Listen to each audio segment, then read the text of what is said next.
안녕하십니까, 조영재입니다. 금일 철강주 대부분 종목들이 강한 상승을 보여주면서 시장 주도주 역할을 했습니다. 대부분 철강 관련 종목들을 살펴봐도 신고가를 갱신을 했고 앞으로도 더 큰 상승도 나올 수 있다, 이렇게 보여집니다.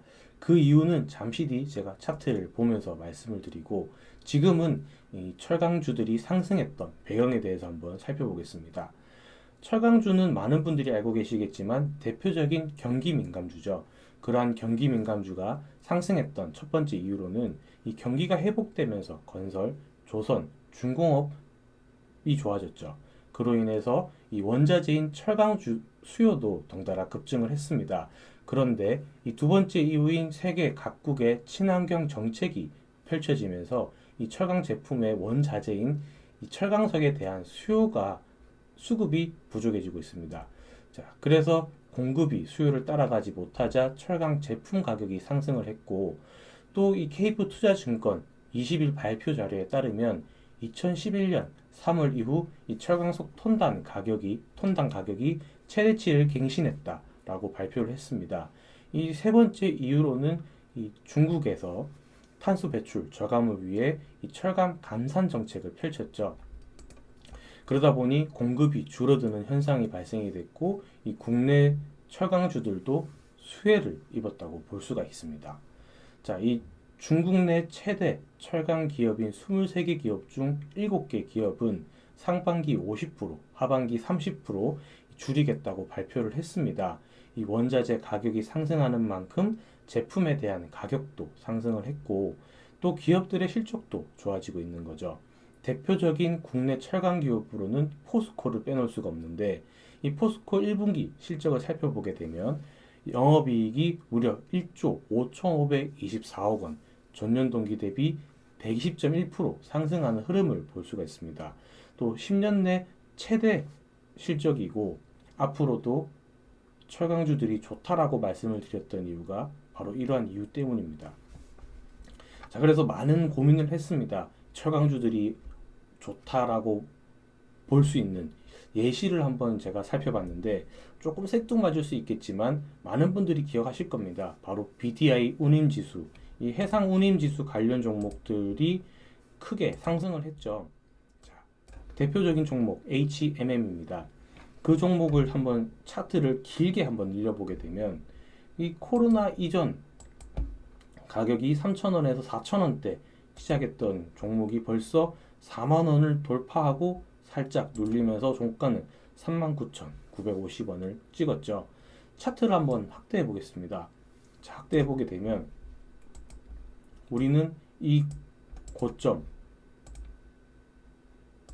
35,000원 부근까지만 하더라도 이 가격선이 꺾이면서 이제는 운임지수는 끝났다라고도 봤지만 2분기 운임지수 가격이 계속해서 상승을 하고 실적이 좋아진다, 유동성 장세에서 실적 장세로 바뀌는 이 흐름 속에서 주가는 전고점을 돌파하고 다시 한번 급등하는, 신고가를 갱신하는 흐름을 보여주고 있죠. 자, 그렇기 때문에 이제 더 상승할 수도 있다라고 보여지지만 이 운임지수 관련 종목들은 이제는 보유자의 영역 혹은 데이트레이더의 영역이다, 선수들의 영역이다 라고 보여지는 겁니다. 보유하신 분들은 이제는 조금씩 이익 실현을 하면서 수익을 줄 때 조금씩 챙겨가시면서 리스크 관리를 하셔야 될 필요가 있는 종목인 거죠. 자, 그렇다면 철강주들을 역시 대표적인 철강 종목 이 포스코 강판이라는 종목을 보시게 되면 주봉의 흐름 한번 보시죠. 주봉의 흐름 보시게 되면 주봉의 흐름 역시 상승 이후 눌림목 쉬어가는 흐름 뒤에 재차 반등이 나오고, 또 과거 전고점을 돌파를 하면서 신고가를 갱신하는 흐름이 보이시죠. 자, 이렇기 때문에 이제는 이 철강주들도 조금은 쉬어가야 될 수도 있는 타이밍이다, 이렇게 보여지는 겁니다. 자, 그렇기 때문에 이 철강주들 차트를 조금 확대해서 보게 되면 이 철강주들이 이제는 많이 오른 만큼 조금 쉬었다 갈 수도 있다 보여지는데, 저점과 고점의 평균 가격선인 대략 4,500원 선 부근까지 조정이 한번 나온다면 우리가 분할 매수 관점으로 다시 한번 접근해 볼 수가 있을 거고요. 그러면 많은 분들이 이제는 어떤 종목을 봐야 되느냐 여쭤보시겠죠. 그래서 준비했습니다. 지금 현재 대부분 원자재 가격들이 상승을 했고, 자, 그 이후로는 첫 번째 곡물 가격, 옥수수 선물 가격이 7년 내 최고치를 갱신하면서 곡물 관련 종목들이 좋았죠. 그리고 2차 전지에 대한 수요가 급증하게 되면서 구리 관련 종목도 좋았습니다. 자, 그리고 금일 이 철강 관련주들도 좋았는데 앞으로 하나 남은 종목이 하나 있죠. 고무 관련 섹터를 이제는 봐야 될 때입니다. 자, 미국 내 최근 인프라 투자가 활발하게 진행이 되면서 미국 내 원자재 이동이 활발해졌고 타이어에 대한 수급이 활발해졌습니다. 자, 그런데 이 고무 슈퍼사이클이 도래했다. 얼마 전 뉴스에도 나왔지만 이 공급이 부족해진 이유를 한번 살펴보게 되면 코로나 팬데믹 이후 지역 간 이동이 금지가 되면서 주요 수출 국가인 동남아 지역에서 이 업황 부진과 기후 변화 그리고 고무나무 질병 등 여러 가지 이유로 생산이 하락했습니다. 그런데 최근 수요가 급증하면서 고무에 대한 가격도 덩달아 상승을 했고, 그 이후로 우리는 고무에 대한 섹터를 이제는 봐도 된다라고 보여지는 거죠. 대표적인 종목으로 화승 RNA라는 종목이 있습니다. 자, 보시게 되면 최근 신규 종목인데 이 화승 RNA는 자동차용 고무 제품을 전문적으로 생산하는 기업입니다. 차트 보시게 되면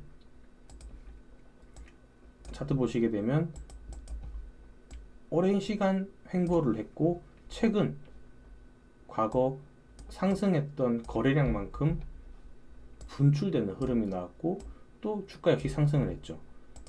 저점이 높아지는 이러한 상황을 봤을 때 이제는 좋아진다라고 보여지는 거죠. 자, 분봉을 한번 살펴보겠습니다. 분봉 살펴보게 되면 조금 축소해 볼게요.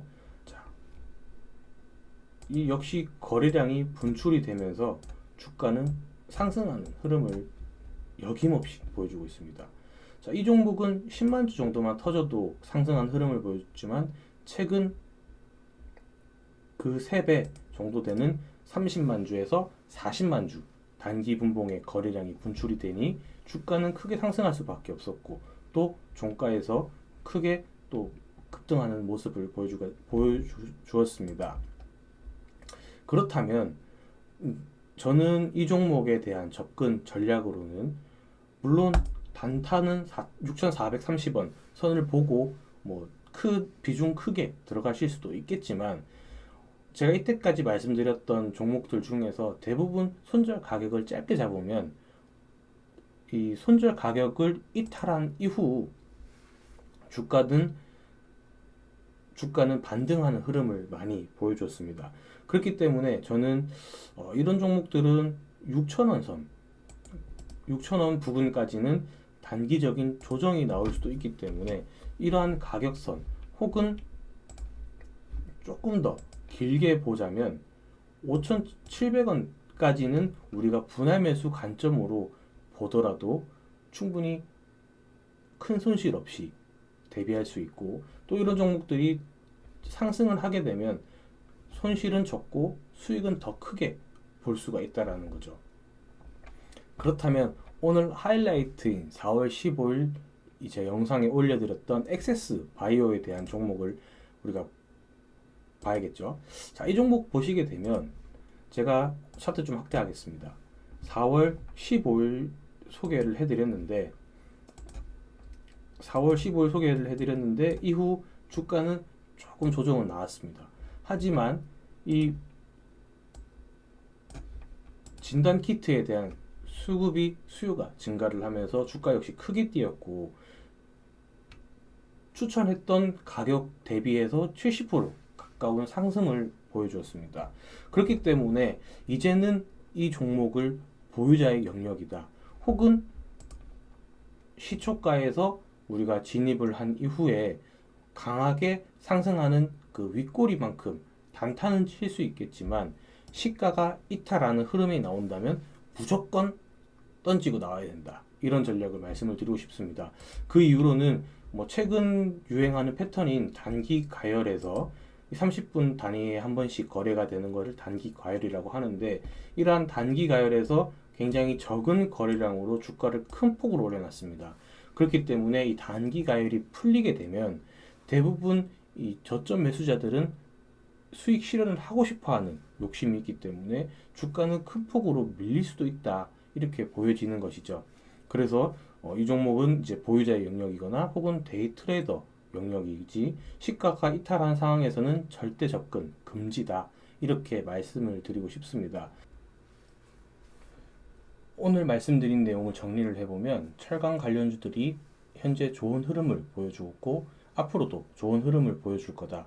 그 예시로 HMM, 그 BDI 지수 관련 종목을 예를 들었고요. 그리고 이 액세스 바이오에 대한 접근 방법과 또 고무 관련 섹터인 화성 RNA 종목에 대해서 말씀을 드렸습니다. 자, 마지막으로 다음 주 월요일 5월 3일 이 공매도가 풀리는 상황에 대해서 우리가 조금 조심할 필요성은 있다, 이렇게 말씀을 드리고 싶습니다. 끝으로 이 코스피 200 종목과 코스닥 150 종목에 대한 공매도만 이루어지지만 지수가 하락을 하게 되면 대부분 종목들이 이 시장의 흐름을 따라가는 흐름이 나오기 때문에 우리는 조심을 해야 된다, 이렇게 말씀을 드리면서 오늘 영상 마무리하도록 하겠습니다. 네, 구독과 좋아요 그리고 알람 설정까지 같이 해주시고, 앞으로 이 구독자가 1000명이 넘게 되면, 1000명이 달성하게 되면 제가 보는 시장에 대해서 한번 언급을 해드리는 영상을 올려드리도록 하겠습니다. 감사합니다.